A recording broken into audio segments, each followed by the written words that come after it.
You are listening to The Briefing, first broadcast on the 26th of May 2025 on Monocle Radio.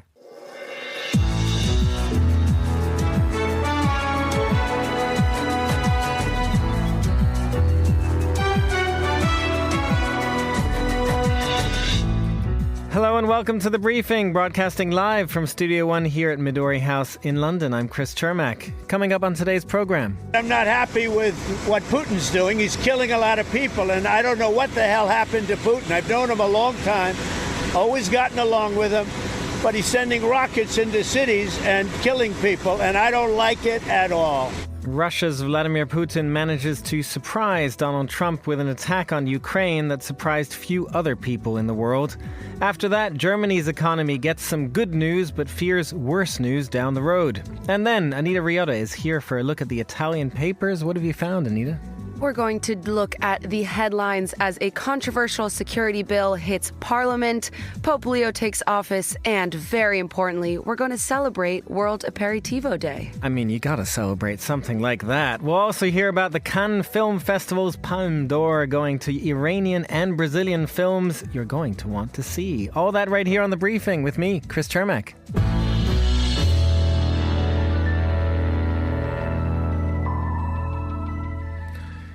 For Donald Trump, it would appear that Russia's Putin has changed. The US president called his Russian counterpart absolutely crazy for launching one of the country's largest ever drone attacks on Ukraine over the weekend.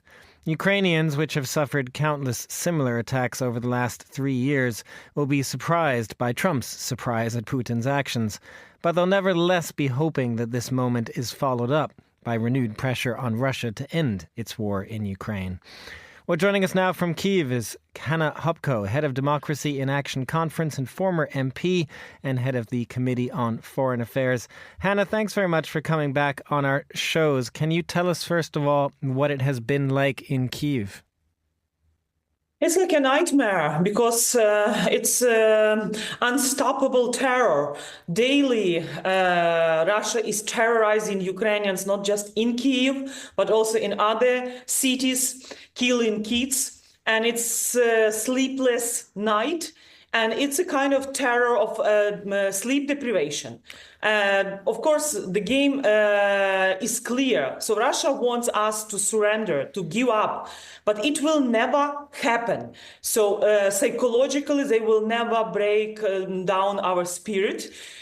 Even if this nightmare is like on daily basis. It's hard to function in the morning, like observing the news, praying to God, asking like justice.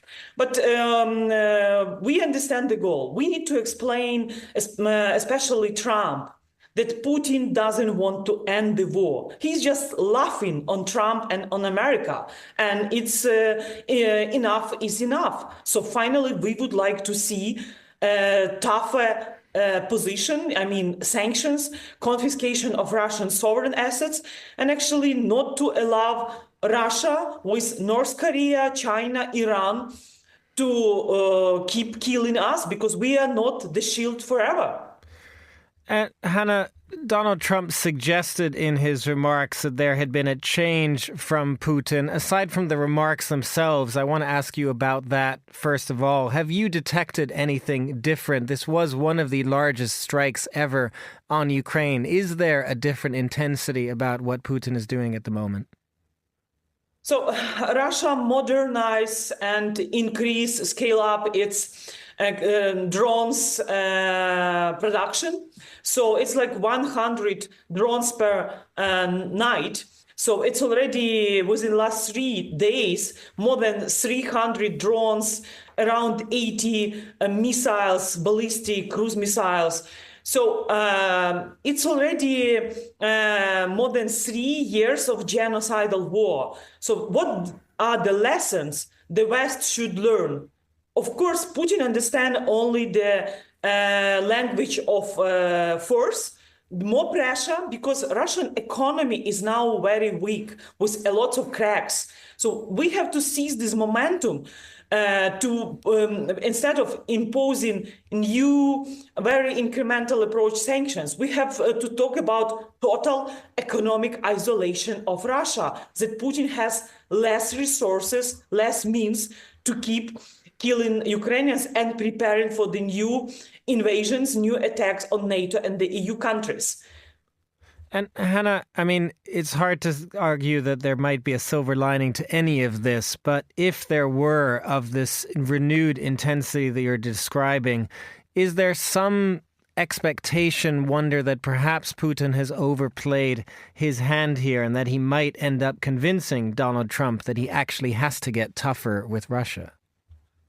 Look, this is a kind of naive, because during the first Trump presidency, it was clear that Putin doesn't interested in any negotiation, ceasefire. It's already second term. It's more than it's almost 4 months of Trump being a president, and instead of seeing any signs that Putin really want to sit and negotiate, Trump is always defending Putin. Remember when Ukraine agreed on the ceasefire plan, Putin refused it. Then when Ukraine agreed to come to Istanbul, and to talk about negotiations, and Trump was encouraging Ukrainians, and our president said, okay, I'm going to meet Putin, even if he was prohibited by the decision of National Council of Security and Defense. So actually, Ukraine always demonstrates that we want to end the war, and justice means for us as a way towards sustainable peace. But no signs from Russia. So Trump is appeasing Putin when we are paying price on daily basis when Russia is killing innocent civilians. So zero effect from Trump efforts to consider Putin as a friend or something, all these stupid things, when Putin is a war criminal. He with his criminals, they should be in Hague in the tribunal. Special tribunal is waiting for him. And Hannah, just finally, to get back to Ukraine, you said at the outset that Ukraine would continue defending itself. And given that, as you say there, a ceasefire does appear unlikely, what is the latest? What can you tell us about how Ukraine is currently defending itself on the front line? So we are also 40% of our weapons that our defense forces are using are made in Ukraine. So we are talking about technological forces which will advance and modernize our weapon, because this is the totally new warfare when we have to demonstrate that we have advantages and we are much better than our enemy or enemies, because Russia is acting together with Iran, North Korea, China is also helping Russia a lot. So we understand what is at stake for us when in the EU, people debating about more sanctions, how to get more weapon to Ukraine. Chancellor Merz is discussing either to provide or not Taurus missiles for us. So we understand that we need to keep fighting. We don't have other option just to defend ourselves and defend freedom, dignity, and everything what we believe in, because this is pure evil. Hannah Hopko, head of Democracy in Action Conference in Kyiv. Thank you very much for joining us from the Ukrainian capital. Now here's Laura Kramer with the day's other news headlines. Thanks, Chris. The head of a new U.S. and Israeli-backed aid program for Gaza has quit. U.S. military veteran Jake Woods stepped down as executive director of the Gaza Humanitarian Foundation. He says he's worried about the program's impartiality and is urging Israel to let more aid into Gaza.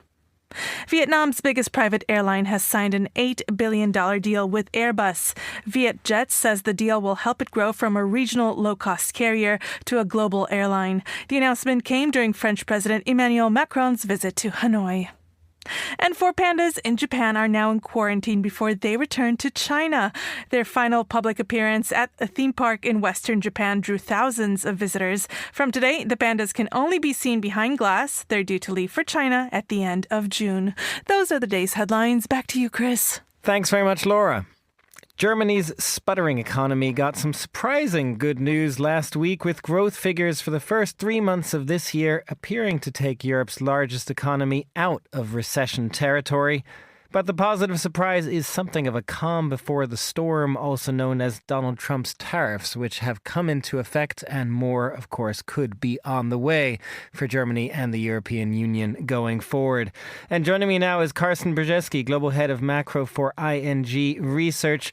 Karsten, tell us about these growth figures. First of all, it is basically all about companies getting ready for Trump's tariffs, isn't it?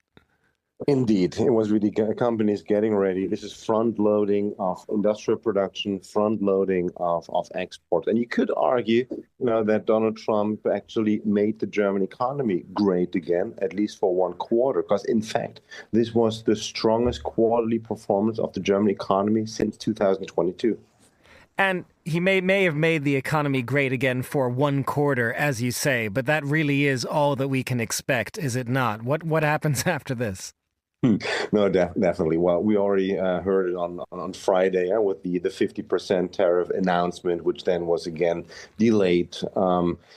The thing is, we know that if one quarter performance is driven by these so-called one-off factors, front loading of export, front loading of industrial production, they're normally in the quarter after that comes the cold shower, which means I rather expect a growth disappointment for the German economy in the second quarter. Why is that? Because with April 2nd, with Liberation Day, we got tariffs on European goods. And even though there is this negotiation pause right now, tariffs are higher than they were at the start of the year. Tariffs on automotives, tariffs on steel and aluminium, tariffs on European goods from to the US. So all this will clearly weigh on Germany's economic performance in the second quarter.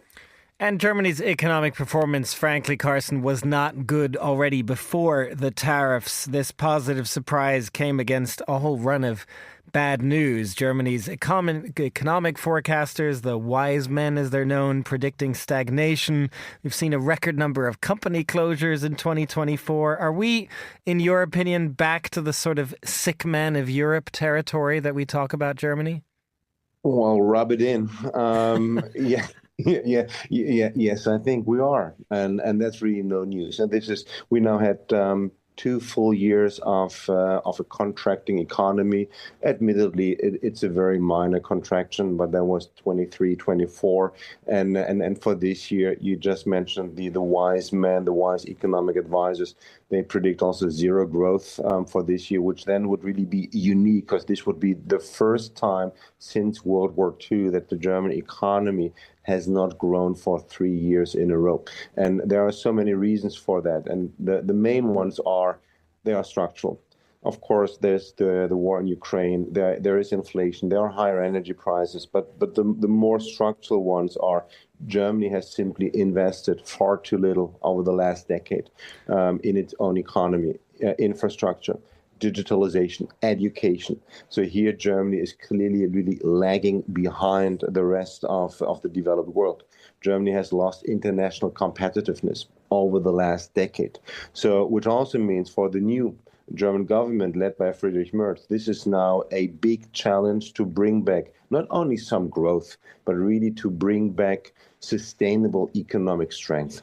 And when it comes to that new German government under Friedrich Merz, they want to make this a priority. This is what Merz himself has said. And they have agreed a massive amount of spending on infrastructure, which, from what you were saying there, you would suggest is exactly what's needed. And yet there isn't really a huge amount of optimism, is there? Well, Chris, you know that the German people is not really known for being happy-go-luckies, and this probably also explains why the mood currently is still very cautious. But when you look at the economic facts, I think there is reason to be a bit more optimistic. And why is that? Even despite the trade tensions and everything that is coming from the US to Europe and to the German economy, because what is new is 500 billion euro infrastructure investment. What is also new is whatever it takes on defense spending. There will be another 500, 800 billion euro spending also over the next couple of years. So this is quite a significant fiscal stimulus. Also, when you look at the coalition agreement, yes, it could have gone much further.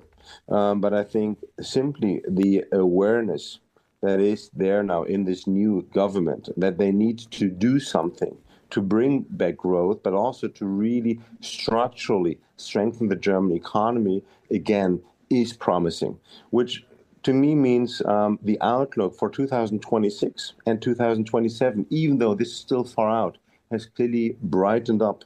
And we might even see, first tentative signs of some growth in the second half of this year.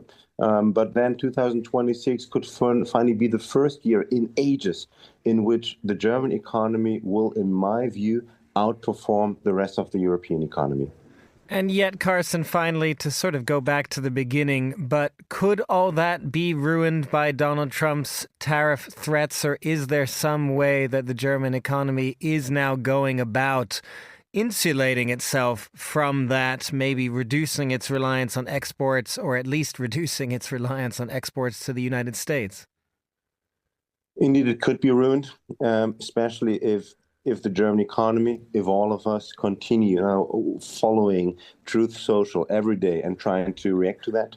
Look at the numbers. 10% of German exports go to the U.S. That is significant. That is a lot. But it doesn't mean that even with tariffs, that these 10% would completely collapse. So yes, there will be some negative impact on the German economy from tariffs. But it is even though more important now that the German economy, the European economy, strengthens domestic demand. And this means stimulate the economy, invest in the economy, do reforms so that in a couple of months, in a couple of years from now, Europeans will no longer have to worry what is happening on the trade front, because their own economies have become much more resilient, much more balanced, much more domestically driven. Carsten Brzeski of ING Research, thank you for joining us. This is The Briefing.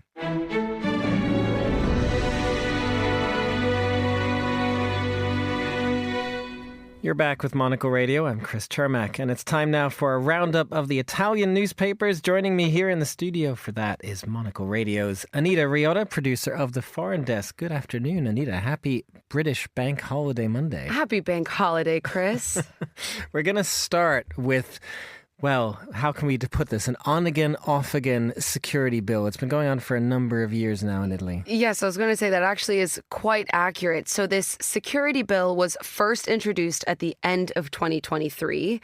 It then was sort of pushed through, avoiding going to Parliament, avoiding going to a vote. It was then sort of slowed down, or its progress was slowed down because President Sergio Mattarella raised a number of objections to the bill. The bill is mainly looking at essentially restricting the population's ability to protest. If the bill would like to introduce measures such as if you are blocking highways or infrastructure in your protest, that could now carry a prison sentence of up to multiple years. That's obviously a big difference from the status quo. It's also looking to raise police or law enforcement protections so that if a law enforcement agent is under investigation for, say, using excessive force, that police officer would be able to still be working and use state funds for their defense expenses. Obviously, a lot of these measures are being seen as quite controversial. There are protests that have gone on all year because of it, and it's likely that opposition parties and protesters will take to the streets again today. Opposition parties, protesters, has been international criticism, I understand, as well, in the courts. The European Commissioner for Human Rights, is any of that going to have an impact? It's been very universal and very international, I will say, the pushback. You mentioned the European Commissioner for Human Rights spoke out against the bill. The UN spoke out against the bill, saying that Italy would be at odds with its obligations under international human rights law if it passed this bill, saying that it does not do enough to protect the right to protest and freedom of expression.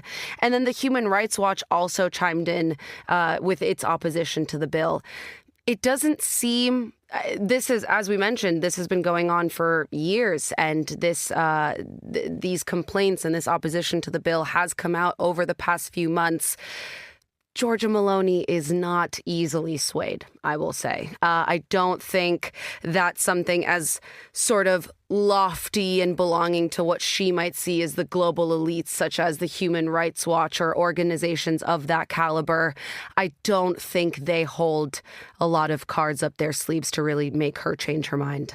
Well, we'll see what happens there. But let's move on to the Vatican, because there is, well, always news from the Vatican at the moment. It's kind of like there's just continuing steps. We're reaching the end of this first phase of Pope Leo's inauguration, if you will. He declared himself a Roman on Sunday. Tell us what that means. Yes, so this is the final ceremonial step for him to take to become officially Pope. But this step was him becoming the Bishop of Rome.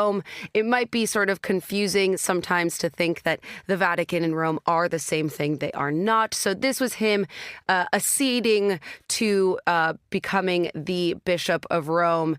And it was a very big ceremony, but he also did use it again to sort of keep driving home his initial message. His first words when he was elected Pope were, "Peace be with you." He followed up that same message, and he tried to use the opportunity to call for all political leaders to lead with courage and perseverance. I do agree we could probably use a little bit more of that. Well, it's interesting, though, that this ceremony, by comparison to some of the others, like last week, you had world leaders back in town. So was this kind of like him introducing himself to the Italian public? Yes, I think that's right. It's slightly more regional. It's slightly more domestic. This is the way that historically the Vatican has made sure that its relationship with Rome and Italy remains close, remains amicable. And so this was, yes, him more presenting himself to the people of Rome. The mayor of Rome, Roberto Gualtieri, was there. It's also the Jubilee year for the Catholic Church, which is a very big deal, happens every 25 years. And so there will be a big influx of pilgrims to the city. And so there were a lot more people. I think it made the celebration of a grander scale than it might normally have been. Well, speaking of celebrations, Anita, it is not just a celebration of the Vatican. It's also not just a celebration of Bank Holiday Monday here in London. I love how boring, frankly, the names of holidays are here in the UK, because it's also World Aperitivo Day. Happy World Aperitivo Day. Happy World Aperitivo Day. What can you tell us about this? What is it? Well, I get the gist, but yes. give us some more. So it's the 4th annual World Aperitivo Day in Italy, celebrating one of Italy's most iconic rituals. Bars across the country are hosting special events. They're doing very happy hours. There are discounts. There are celebrations in the streets and different piazzas. So it is a day of extra sort of jubilation in the country. It is a wonderful time to be there, I'm sure. There was also a survey, I understand, that was released around this, and we were talking about it earlier, about the price of an aperitivo, where the most expensive, where the cheapest are. I'm going to say I'm very proud of myself. I got this right, but you tell us. Yes, for our listeners, so this a survey came out of where you can find the cheapest Aperol Spritz and the most expensive Aperol Spritz. And I was sharing it with Chris, and I said, how interesting that you can find both the cheapest and the most expensive Aperol Spritzes. Both are in Italy. And you guessed 2 for 2 on what the cheapest and most expensive. Cheapest you can find in Naples, most expensive you can find in Milan, going for the average cost, it says, was 16 euros. Oh, Milan, get it together. Euros. That is too. I mean, we're in London, so we charge, we pay extra for these things too, but 16 euros seems so much. Anita, I think I'm going to have to go on a little survey of London's aperitivos after this show, or later on. I mean, my shift shift is ending. Yours, sadly, isn't for the day. But later No, but I might evening, treat the daily guests to a little aperitivo. You never know. the Monocle Daily coming up 1800 with a special aperitivo. Anita Riota, thank you very much for joining us. You're listening to The Briefing on Monocle Radio.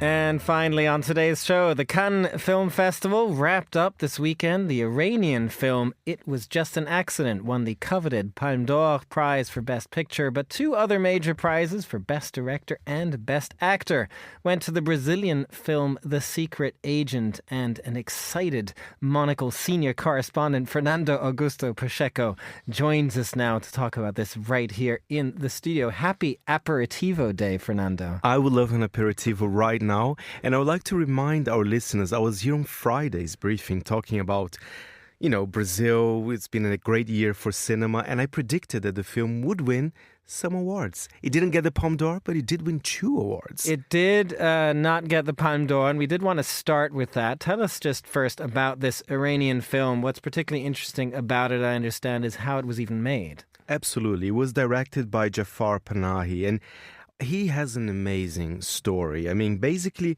he was banned to film in Iran, I think, for over 15 years. He's been to prison twice. He's a very political character as well. And I think, let's remember this, Chris, as well. The Cannes is not the Oscars. The films are selected by a small jury, this time led by Juliette Binoche. So I feel that there's always a message with the winner. Sometimes it might not go to the best film, but it goes, but people talk about it. And I think it's been fantastic. I mean, I was looking at the broadcast of Cannes. I mean, his face of joy when he won that award. So it was a very happy one. And from what I understand about the film, it is kind of a difficult watch as well. It's about the trauma of political dissidents, but of course with the amazing filmmaking by Panahi as well. It is an interesting one that people should go see, but another one that they should go see is The Secret Agent. Tell us about this Brazilian film. Yes, The Secret Agent is directed by Kleber Mendonça Filho, which is one of the most known and respected Brazilian film directors. And he started as a movie critic as well. So he really knows kind of the behind the scenes of the industry. And this film, The Secret Agent, is about a teacher played by Wagner Moura, who won Best Actor. He's an amazing actor. He's quite well known now because he did Narcos for the international audience as well. He plays a teacher who was kind of caught up in the turmoil of the Brazilian dictatorship. But the interesting thing is, of course, I'm Still Here. Of course, the Oscar-winning film earlier this year was also set during this period. But they're very different films. I think The Secret Agent has kind of a saturated colors. It's more of a thriller. It kind of mixes genres, which is a thing that Kleber Mendonça Filho loves to do. He likes to put a little bit of horror here and there, a little comedy. He's very, I think his films, they're almost like a novel, in the way they are set. So happy. They won 2 awards. It is interesting, speaking of that I guess what unites both the Iranian film, It Was Just an Accident, and this one is that it is looking at politics. It's looking at, in this case, the Brazilian dictatorship. Is that you were talking about messages from Cannes? That appears to be one of the messages. Absolutely. And I know Kleber knows a lot of people in the jury. And France is a country that I feel is very connected to Brazil in that sense. And it is he does have an anti-Bolsonaro stance, anti-dictatorship stance. So I'm pretty sure that those messages are related. But most of all, I'm pretty sure it's an amazing film as well. It's just amazing films that we should go see. We're excited for that. And we did also, though, Fernando, want to talk about a few other films if you don't want to see those from the Cannes Film Festival, although you absolutely should. There are some blockbusters if you just want to kind of switch your mind off and go that route in the cinema, which we all need given the news sometimes these days. Fernando, you have seen Mission Impossible. What did you think? Mission Impossible: The Final Reckoning. And you know what? I'm going to say something a bit weird here, but I think the Mission Impossible films, they're a bit like Monocle, because you know why? Oh, wait. No, sorry. I'm very excited. I hope I'm thinking this correctly, because Tom Cruise, he likes to do the stunts himself. He's not, when you look at the Mission Impossible film, it doesn't look like it's been made of CGI. It's not like this cheap graphics, which somehow are still very expensive. But it feels like that they're really filming in on location. And it is true, and I think Tom Cruise like that. That's why I'm comparing to Monocle. I'll give you that, yes. It's original. It's original. We do our own stunts right here at Monocle as well. This is live right now, Fernando. We are doing this all by ourselves. Exactly. You know, sometimes I say what I'm feeling, Chris. And the film did very well at the box office. I think it's been the best Mission Impossible. Just looking at the weekend numbers, $204 million over the weekend. And it's been a very special weekend, I have to say, Chris, because it's not only Mission Impossible, which I've seen and I approve. Very long, though, 2 hours and 50 minutes. Yeah, we were talking about this earlier. That's a little bit of a stretch, isn't it? Don't get scared by the first 30 minutes. It does get better. That's all I can say for no spoilers here. But Lilo and Stitch, the live-action film from Disney, what an amazing success.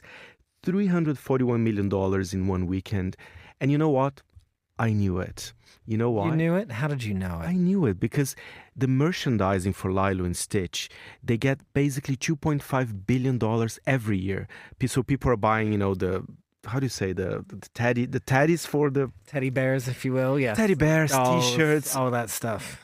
All that stuff. So the millennials in particular, they loved that film from 2002. So in only one weekend, the box office is already bigger than the cartoon had when it was on the cinemas, like more than 20 years ago. So it is quite remarkable. It is quite remarkable, although Tom Cruise, if you're listening, I mean, you're very Monocle, so do come on our shows. I love you, Tom Cruise, and I heard that apparently he gives like a special coconut cake to his fans and journalists. I would love to try one. Tom Cruise, we'd love a coconut cake from you. Fernando Augusto Pacheco, thank you very much for joining us. That is all the time we have for this edition of The Briefing. It was produced by Tom Webb, and our studio manager was Elliot Greenfield. The Briefing is back tomorrow at the same time. I'm Chris Cermak. Goodbye, and thanks for listening.